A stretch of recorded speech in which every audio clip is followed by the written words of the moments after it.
JSSC परीक्षा में भोजपुरी, मगही, मैथिली को ऐड करने का मामला अब तूल पकड़ता जा रहा है। कांग्रेस ने इस पर बैठक की थी। कांग्रेस ने बैठक कर इस पर रणनीति तैयार की है। हम आपको बता दें कि इससे पहले भी सरकार में जो शामिल दो मंत्रियों ने, वित्त मंत्री राधाकृष्ण किशोर और दीपिका पांडे सिंह ने मांग की थी कि भोजपुरी, मैथिली अंगिका को परीक्षा में शामिल किया जाए, लेकिन कैबिनेट की बैठक में नियमावली को स्वीकृति दी है और इन भाषाओं का चयन के लिए, भाषाओं को तय करने के लिए एक समिति गठित करने की बात कही गई है। लेकिन समिति को लेकर अभी तक ठोस प्रारूप तैयार नहीं हुआ है। इस पर भी सवाल खड़े हो रहे हैं कि समिति का प्रारूप कौन होगा, कौन कौन सदस्य होंगे, समिति की सिफारिशें क्या होंगी। इन तमाम चीजों को लेकर अभी तक स्पष्टता नहीं है। इसे लेकर भी आंदोलन की जमीन तैयार हो रही है। हमारे साथ करिश्मा है। करिश्मा, देखिए, कांग्रेस इस मुद्दे को लेकर शुरू से मुखर है कि इन परीक्षाओं में भोजपुरी, मगही, मैथिली को शामिल किया ही जाना चाहिए, क्योंकि बंगाली और उड़िया को शामिल किया गया है। जी देखिए, लंबे समय के बाद जेटेट की परीक्षा जो है वो राज्य में होने वाली थी और इसको लेकर नियमावली का प्रारूप भी इससे पहले बना लिया गया था। नियमावली को उसके बाद निरस्त किया गया और ये कहा गया कि इसमें एक बड़ा बदलाव किया जाएगा। देखिए, हाल ही के दिनों में जब नियमावली को बनाया गया, उस वक्त कई ऐसे मंत्री हैं कांग्रेस कोटे के, चाहे हम देख ले दीपिका पांडे सिंह या फिर अन्य जो मंत्री विधायक है, इसको लेकर अपनी बात उठा रहे थे और उनका यही कहना था कि उनके जो जिले है या फिर उनका जो एरिया है, जैसे आप देखिएगा पलामू प्रमंडल के कई ऐसे जिले हैं या फिर हम देखेंगे गोड्डा, वहां पर कई संख्या में जो लोग हैं भोजपुरी, मगही, अंगिका कहते हैं।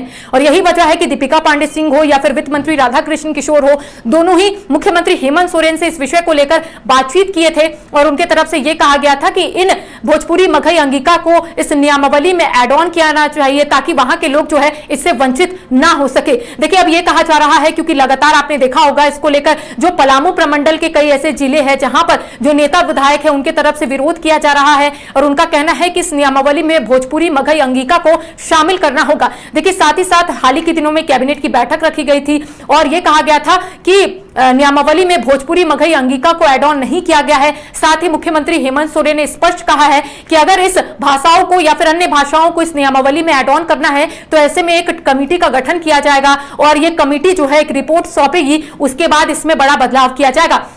देखिए, लगातार इसको लेकर विरोध प्रदर्शन भी हो रहा है। कई ऐसे जिले हैं जहां पर ये बोलने वाले भाषा के लोग जो है वो ज्यादा है, चाहे भोजपुरी, मगही, अंगिका हो। उनके तरफ से यही कहना है कि जेटेट की परीक्षा जो है राज्य में लंबे समय के बाद ली जा रही है और ऐसे में कई ऐसे स्टूडेंट है, कई ऐसे अभ्यर्थी है जो ये परीक्षा देने से वंचित हो जाएंगे। अब देखिए, कांग्रेस के जो वरीय कह सकते हैं वरिष्ठ जो नेता है, उनके तरफ से भी लगातार विरोध प्रदर्शन किया जा रहा है। हाल ही के दिनों में आलोक दुबे जो कांग्रेस के नेता है, उनके तरफ से विरोध प्रदर्शन किया गया और उनका कहना है कि ये तीनों भाषाएं जो है वो झारखंड के कई जिलों में बोली जाती है, तो नियमावली में इसे भी शामिल करना होगा, जिसको लेकर लगातार इससे पहले मंत्री और विधायकों। देखिए, कांग्रेस और बीजेपी का तर्क है कि जब उड़िया और बंगाल से सटे राज्यों में, जो उन्हीं राज्यों से सटे जो इलाके हैं, वहां बांग्ला और उड़िया को मान्यता दे दी गई है, तो जो बिहार से सटे इलाके हैं, बिहार से सटा हुआ इलाका देखिए गढ़वा पलामू का है, तो वहां इन भाषाओं को मान्यता क्यों नहीं, किस आधार पर छांटा जा रहा है। और देखिए, ये एक ऐसा मुद्दा है जहां बीजेपी और कांग्रेस एक हो जा रहे हैं। बीजेपी भी यही मांग कर रही है, कांग्रेस भी यही मांग कर रही है। जी देखिए, आपने सही कहा कि झारखंड से जो सटे हैं स्टेट, चाहे हम बंगाल की बात कर लेंगे, उड़ीसा की बात कर लेंगे, तो दोनों ही भाषाओं को इस नियमावली में एड ऑन किया गया है। लेकिन बिहार से जो एरिया सटा हुआ है, चाहे आप पलामू प्रमंडल की बात करेंगे, वहां पर कई ऐसे जिले हैं जहां पर लोग जो है इन भाषाओं को यूज करते हैं, इन भाषाओं को बोलते हैं। तो ऐसे में लगातार कांग्रेस हो या फिर बीजेपी हो, इसको लेकर विरोध प्रदर्शन कर रहा है और उनका कहना है कि अगर उड़िया और बंगाली भाषा इस नियमावली में एड ऑन होता है तो भोजपुरी, मगही, अंगिका को क्यों नहीं शामिल किया जा रहा है। देखिए, तर्क जो है लगातार बीजेपी हो या फिर कांग्रेस, उनके तरफ से दी जा रही है कि झारखंड को अलग राज्य बने 25 साल हो गए हैं और बिहार और झारखंड जो है एक साथ मतलब अलग हुआ था। बिहार में ही पहले झारखंड था, उसके बाद ये अलग होता है। उसके बाद उनका यही कहना है कि कई ऐसे लोग हैं जो अभी भी ये भाषाएं बोलते हैं, तो ऐसे में अगर उन्हें नहीं एड ऑन किया जाएगा तो आखिर वो लोग कैसे परीक्षा देंगे, कैसे अपने सपने को साकार करेंगे। तो हम कह सकते हैं कि अब सरकार की तरफ से ये कहा क्या है कि कमेटी का गठन होगा और ये कमेटी जो है रिपोर्ट सौंपेगी कि अगर कोई भी इस नियमावली में भाषा को ऐड ऑन किया जाएगा तो पहले वो कमेटी रिपोर्ट सौंपेगी, उसके बाद ही कोई निर्णय जो है वो लिया जाएगा। चलिए, कांग्रेस के वरिष्ठ नेता आलोक दुबे भी फोन लाइन पर हमारे साथ जुड़े हुए हैं।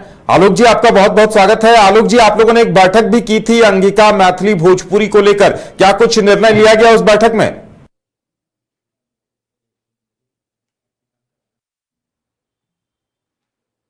रहा है। कांग्रेस के नेताओं ने इस पर बैठक कर रणनीति तैयार की है और उनका कहना है कि कांग्रेस इसे लेकर व्यापक आंदोलन छेड़ेगी और पूरे राज्य में लोगों को जागरूक किया जाएगा कि आखिर इन भाषा भाषियों के साथ किसी तरह का अन्याय ना हो।